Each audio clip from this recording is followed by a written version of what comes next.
The battle for the U.S. Olympic Big Air team heats up ahead of China's second World Cup in just 2 weeks. Can you believe it? Hard to believe that it's been 2 weeks and all of a sudden we're doing another World Cup. But, I mean, it makes sense. I mean, how many times do you want to travel all the way across the continent and compete like that? Access Media TV on Instagram. Access Media Snowboarding. Thanks for tuning in. Brad J with you. Subscribe, like, turn on notifications, share, all that yabba, yabba, yabba. Because I'm going to be covering all competitive snowboarding all the way through the Olympic Games on tour. I'll be in Steamboat. I'll be at Copper Mountain. We'll be at Aspen. I'll be at X Games. And I'll be, of course, at the Olympics in Italy. And I'll bring it all to you. All right. So the battle for the Olympic Big Air team continues. And it's a tight one. It's tighter than a Beyonce dinner dress. I'll tell you that right now. Because if you look the way things have gone, there's a lot going on. So here's what you could look at. You could go ahead and look at that. Secret Garden, the top one, that's done. Brooklyn to Priest did quite well. Judd Hankus did well. They're our top finishing Americans. Now they move on to Beijing Big Air. So they've been in China. They're used to it.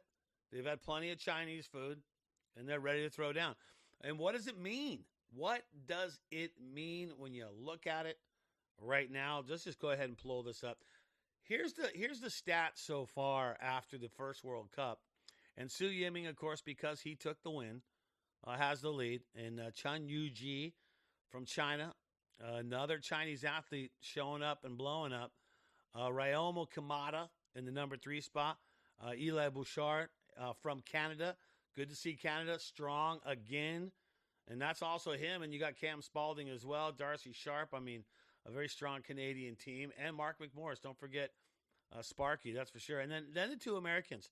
Brooklyn to Priest, which is a surprise by a lot, but he ends up in 5th place. And Judd Hankies ends up in the number 6 spot. So those 2 Americans right now are large and in charge, and they're driving the bus. They're literally driving the bus right now. And you look at Brooklyn, a lot of people didn't think that Brooklyn to Priest, after that first one, would get a top 5 finish, but he's done just that. He's done a top 5 finish, and that puts him in the driver's seat because there's only one competitor has locked up a spot to compete in the Olympics, and that's going to be Red Gerard. So Red Gerard has done his job. So Red Gerard's in. The Olympic team for the U.S. takes 4 guys, 4 girls to compete in slopestyle and big air. Same on the halfpipe scene. 4 guys, 4 girls. So there's only been, between halfpipe and slopestyle, 2 Americans so far that have qualified and punched tickets to Italy coming up in February. And that's Chloe Kim on the halfpipe side and Red Gerard on the slopestyle side. All right? But with Brooklyn doing quite well, and then you have to look at Judd Hankus has been stepping up. I mean, Judd Hankus, don't count him out. The silent assassin is trying to find his way in the mix right now. And with Judd Hankus to where he is sitting right now in the number 6 spot after one event, all it takes is some consistency. You've been in China for a while now. He goes out and has a good day in World Cup number 2, and that could mix things up. And there's guys trying to make the team. You look, okay, Judd Hankus, right? Brooklyn to Priest, the top two guys right now, closer to Red, because Red's already earned a spot. Those guys are in 5th and 6th. But how about Ollie Martin? How about Jake Cantor? How about Chris Corning? How about Finn Bullock-Womble? How about Sean Fitzsimons? How about Dusty Henriksen? How about Luke Winkleman? How about Brock Crouch? Think about those names right there. And when I was talking about the hardest team to make is the U.S. men's slopestyle team, somebody was trying to tell me, no, it's not. That's absolutely bullcrap. It is the hardest one to make. You heard the names I mentioned, right? You heard the names. How are you going to pick 4 guys from like 10? So Red Gerard pretty much he's already locked up his spot. So Ollie Martin looks like another guy who's pretty much locked up his spot. And then after that, you only got room for 2. And it's not official for Ollie, but he's pretty darn close. A good showing in this next stop for Ollie could mean good stuff for him, for sure, as far as making the team. So as a big air race Titans, man, the U.S. team preparing for this stop. And you got red in, and that's it. All right, let's talk women top 3 right now on that. What's going on the women's side of things? Women's big air. Trouble as far as the Americans go because not showing up, and when you get a full-on sweep from the Japanese riders, that means business. And look, this is not something that's brand new. This is not something that's brand new where all of a sudden where the Japanese riders come. How come they're shredding and everything? Because they've been working on it as hard. They've been working on it even harder over the last 10 years. Maybe it's 7 years. I don't know. But about 7 to 10 years ago, you started noticing more and more the Japanese athletes inching their way up the podium. And that's the way it goes. Are the women going to be able to compete with that?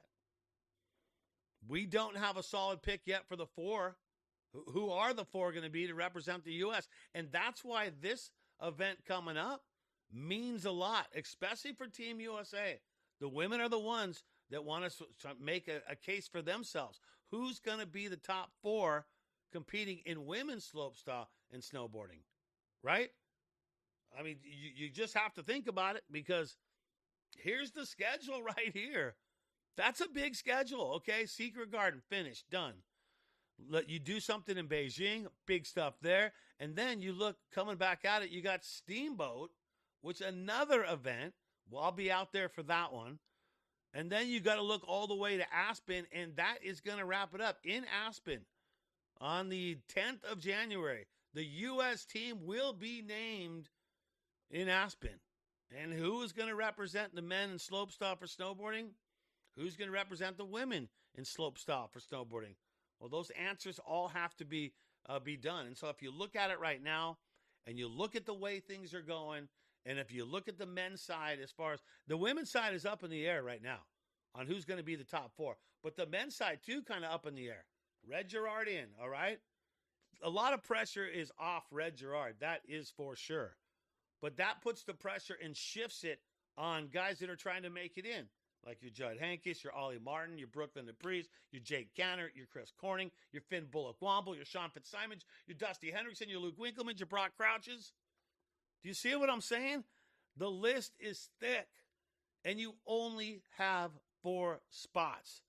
And right now, the ones that want to pounce, I got to think Judd Heynckes right now. If you're Judd or if you're Brooklyn DePriest, this is a big opportunity to put up some numbers in the next one and see if that puts you in to represent the USA in the Olympic Games.